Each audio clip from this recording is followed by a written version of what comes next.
And news tonight at 5, a hero saving a man's life across the street from Oakwood Hospital in Dearborn. 7 Action News reporter Tara Edwards spoke to the man who was in the right place at the right time.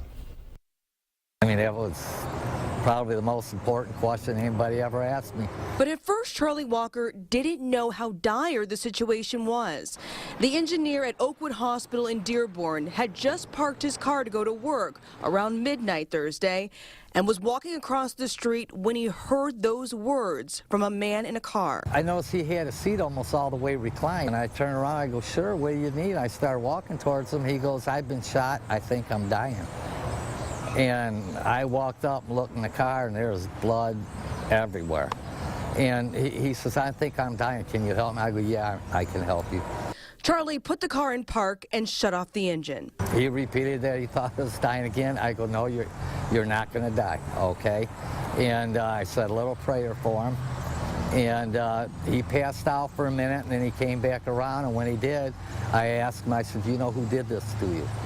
And he says, "No, I don't." The man said he had been robbed. Charlie kept assuring the victim he would be okay and called hospital security.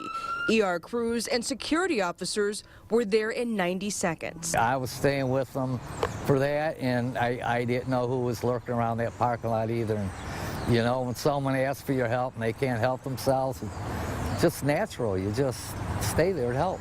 This all comes full circle for Charlie. He had a health scare years ago and was told he was going to die at one point.